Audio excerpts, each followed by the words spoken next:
Gloire à Dieu, que Dieu vous bénisse abondamment au nom prévalant de notre merveilleux Seigneur et Sauveur Jésus-Christ. Père éternel, c'est encore une très grande grâce et une faveur que tu nous accordes d'être en vie en ce jour. Et nous t'en sommes infiniment reconnaissants. Merci pour ce moment de partage autour de ta parole où tu viens encore éloigner toute distraction, toute confusion. Que toute la gloire te soit rendue à toi seul, au nom de Jésus-Christ. Amen.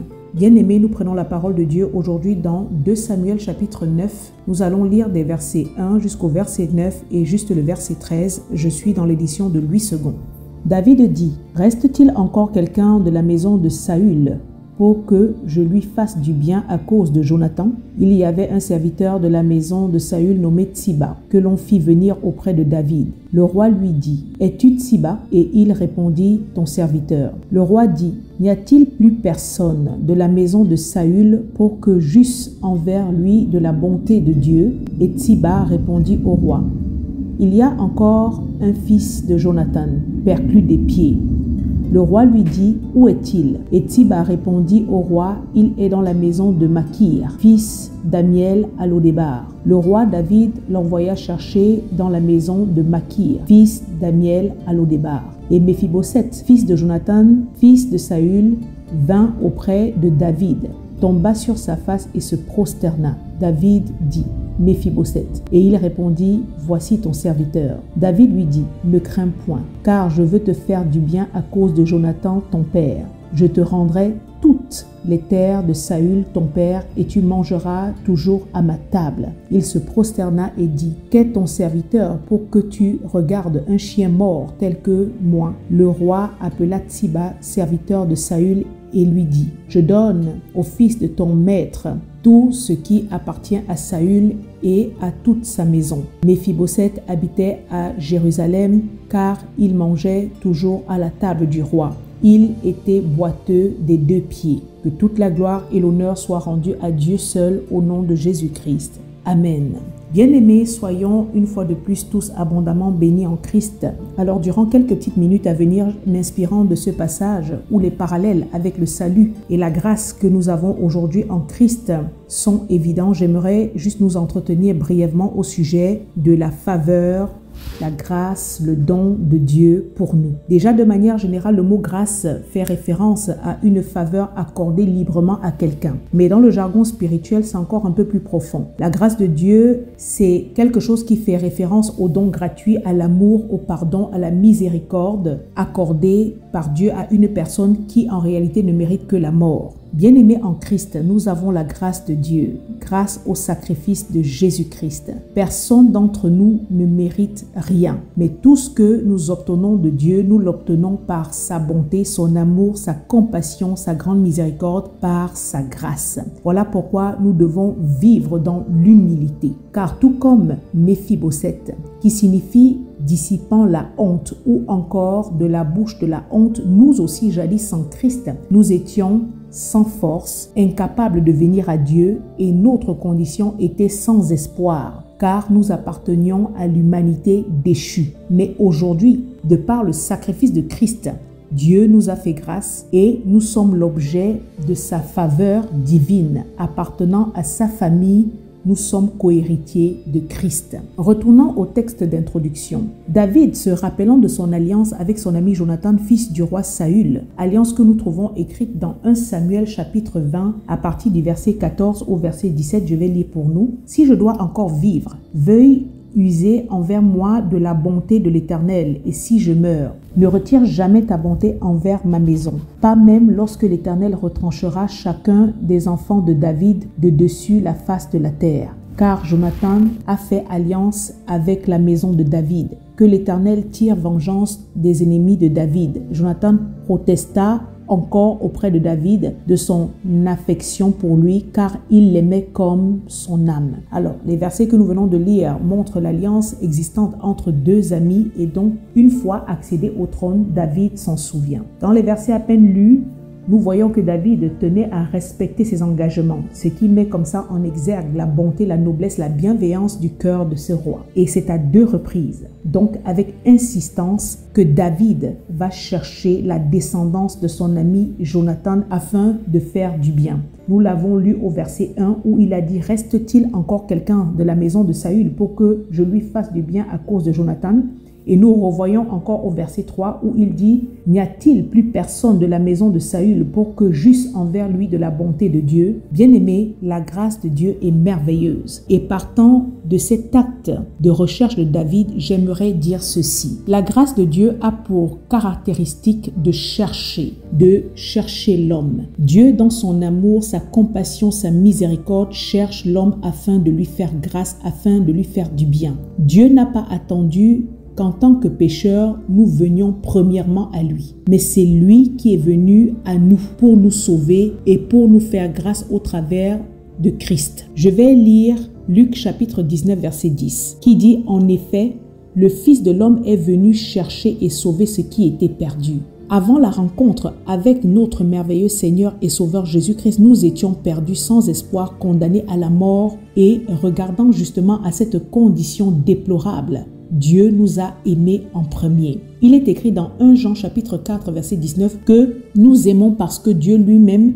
nous a aimés le premier. Bien-aimés, la seule raison pour laquelle aujourd'hui nous aimons Dieu, c'est parce qu'il nous a d'abord aimés en premier. Même s'il est certes vrai que les 10 commandements ordonnaient à tout homme d'aimer son Dieu et son prochain, mais la loi ne pouvait pas produire un tel amour. Et Dieu le sachant, a résolu le problème en envoyant son Fils Jésus-Christ mourir à notre place. Et c'est cet amour si merveilleux qui a suscité en nous, en retour, l'amour pour lui. Car il est mort, il a versé son sang pour nous. Désormais, nous désirons vivre pour lui. Dans le verset 8 de Romains 5, il est dit « Mais Dieu prouve son amour envers nous, en ce que lorsque nous étions encore des pécheurs, Christ est mort pour nous. » La grâce de Dieu est pleine d'amour. Et c'est un amour qu'en tant qu'humain, on ne peut pas comprendre. Car il n'existait et il n'existe rien en nous capable de susciter un si grand amour et sacrifice. C'est donc un amour surnaturel qui est hors du principe de ce monde. Bien-aimé, la grâce de Dieu cherche l'homme pour lui faire du bien, le sauver, le restaurer, le guérir, le réconcilier, le sanctifier, le justifier, l'assainir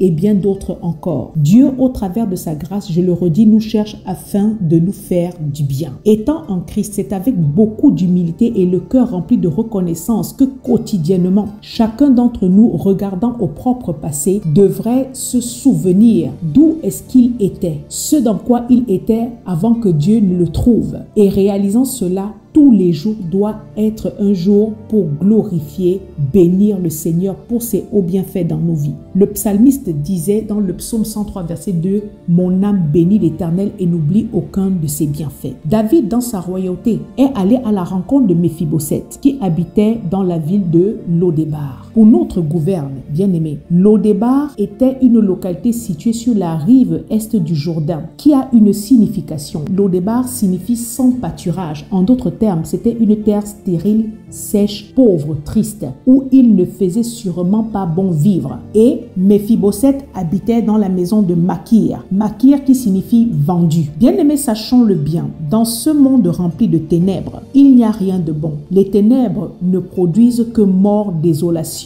et la véritable bénédiction ne provient que de Dieu. Jacques chapitre 1 verset 17 dit que toute grâce excellente et tout don parfait descend d'en haut du Père des Lumières, chez lequel il n'y a ni ombre de variation, ni changement. La grâce de Dieu nous a localisés au milieu des ténèbres et nous a tirés de là pour la lumière. Tout comme la grâce de David est allée chercher Méphibosheth vivant dans cette terre aride, vendu comme esclave. J'aimerais relever également la réponse du serviteur Tsiba à la question de David. Est-ce qu'il y a encore quelqu'un de la maison de Saül auquel je puisse faire du bien? Tsiba lui a répondu, il y a Encore une personne perclue des pieds. En d'autres termes, mon roi, il y a une personne, mais cette personne est paralysée, elle est infirme, elle a du mal à se déplacer toute seule. C'était un détail que ce serviteur Tsiba tenait à préciser au roi, car de telles personnes étaient considérées comme inutiles, sans valeur, justement à cause de leur handicap. Et nous le voyons, même Méphibosheth avait conscience de cela. C'est pour ça qu'au verset 8, il s'appelle lui-même chien mort. En d'autres termes, il se considère comme une personne sans valeur pour un roi. Mais David dit à Tsiba, où est-il? Et il envoya le chercher. Autre caractéristique de la grâce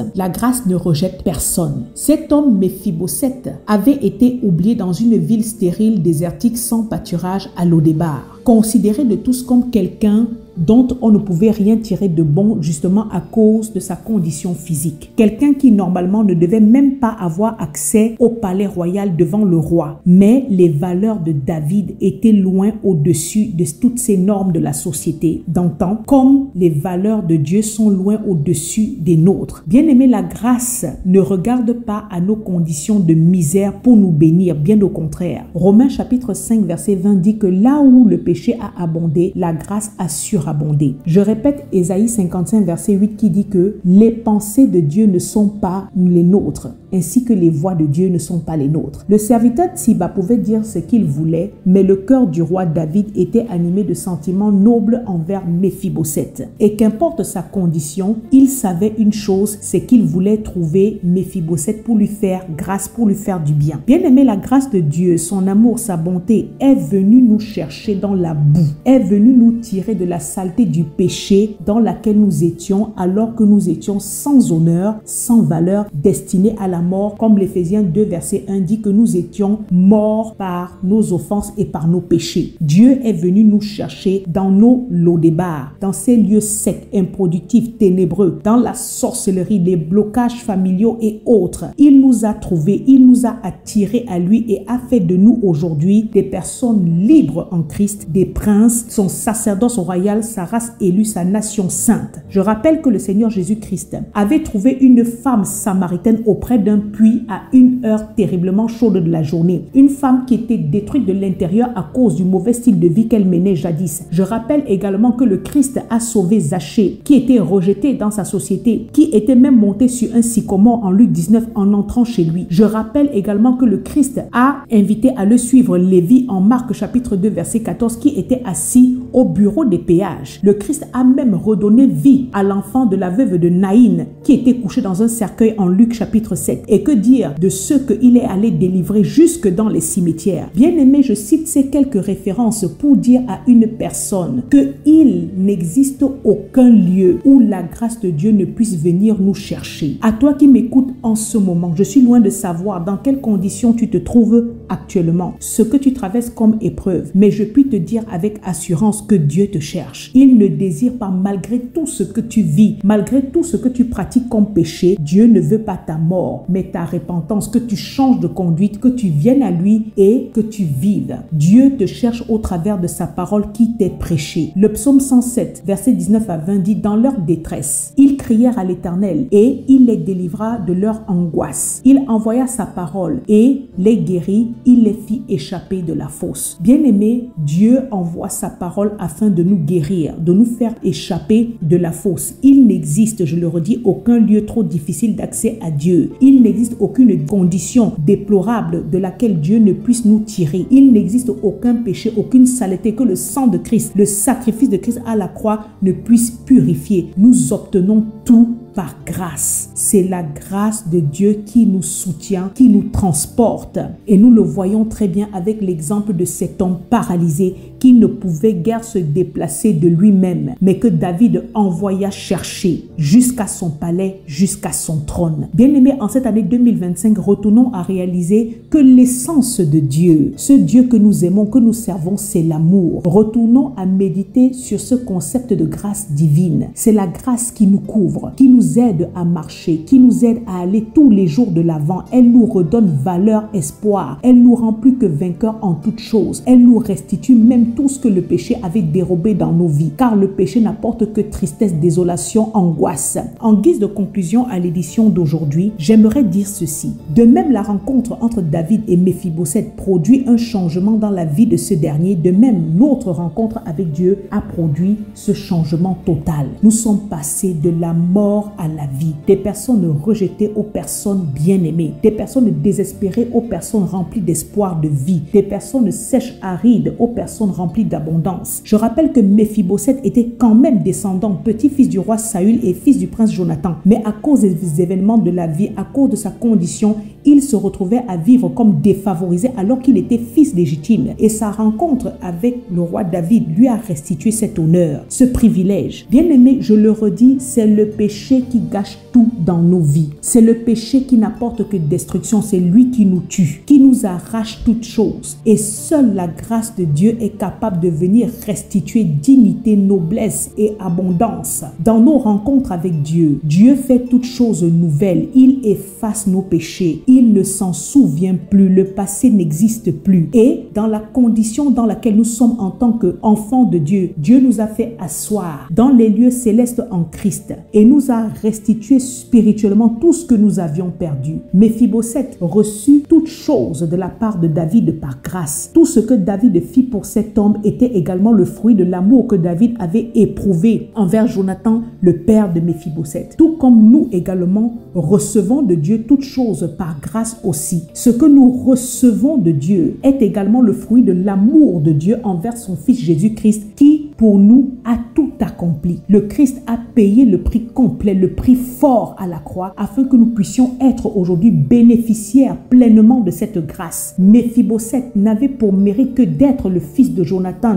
ce qui lui a tout conféré comme bien. De même, nous n'avons pour mérite que d'avoir accepté Jésus-Christ comme Seigneur et Sauveur, faute de quoi nous n'aurions pas pu avoir accès à cette position de privilégié aujourd'hui que nous avons spirituellement. 1 Corinthiens chapitre 1 verset 28 à 30 dit: Dieu a choisi les choses viles du monde et celles qu'on méprise, celles qui ne sont, pour réduire à néant celles qui sont, afin que nulle chair ne se glorifie devant Dieu. Or, c'est par lui que vous êtes sauvés en Jésus-Christ, lequel, de par Dieu, a été fait pour nous sagesse, justice et sanctification et rédemption, afin, comme il est écrit, que celui qui se glorifie dans le Seigneur. Bien-aimés, c'est dans le Seigneur que nous nous glorifions et uniquement en lui et en lui seul. Que toute la gloire et l'honneur soient rendus à Dieu au nom puissant de notre merveilleux Seigneur et Sauveur Jésus-Christ, et que Dieu vous bénisse